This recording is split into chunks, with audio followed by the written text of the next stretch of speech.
Hi, Gabriel Josiah here again. All right, we're looking at our fourth ratio or our fourth discussion, fourth video in the series of liquidity ratio. So we're looking at our third ratio, and this has to do with cash ratio, the cash ratio. So let me share my screen quickly and let's discuss the cash ratio. Okay, this ratio is a conservative ratio metric that measures a company's ability to cover its short-term liabilities with its most liquid assets, specifically cash and cash equivalents.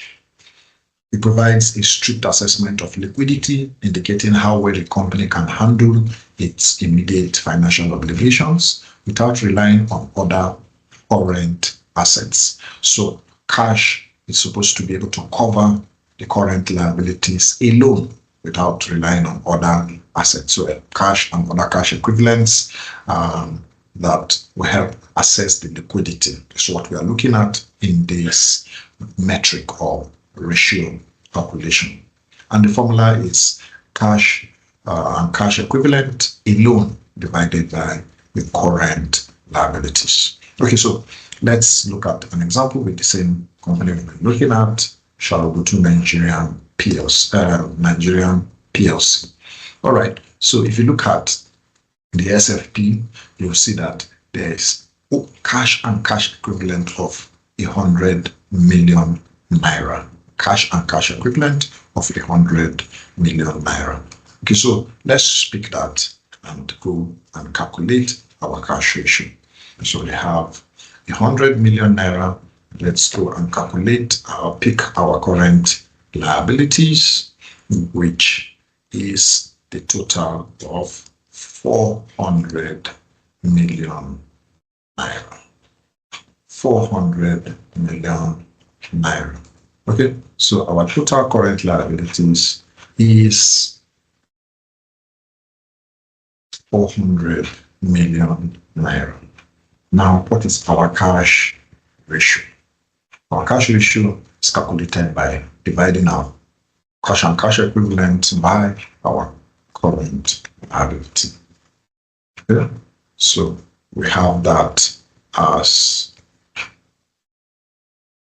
0.25, a quarter percentage of the current liability. So the cash ratio is 0.25 of the current liability, which is 1. And that is lower. So what does this mean?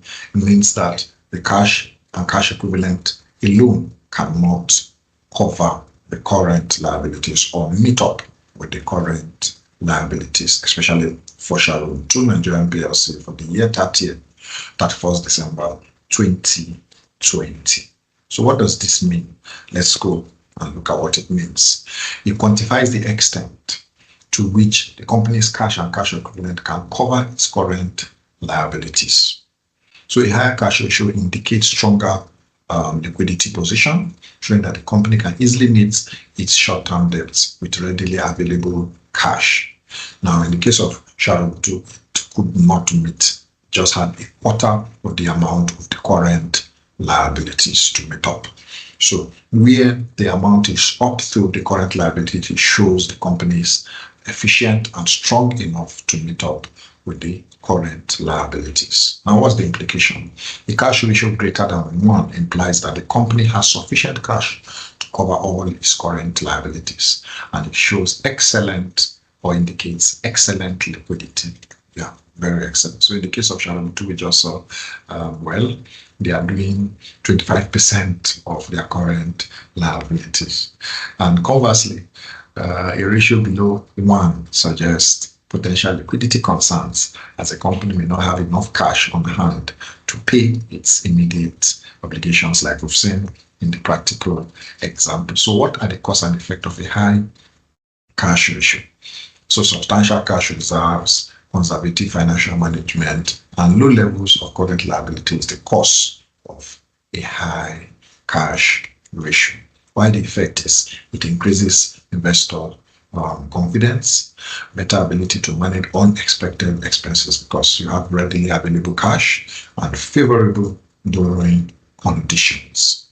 Now, a low cash ratio, the cause is high current liabilities, low cash reserves, inefficient cash flow management could be the cause of a low cash ratio. And the effect is increased risk of financial distress, challenges in meeting short-term obligations, and possible negative impact on company's credit worthiness. So, in conclusion, the cash ratio serves as a critical indicator of a company's liquidity and financial stability, reflecting its ability to pay off short-term liabilities with cash resources.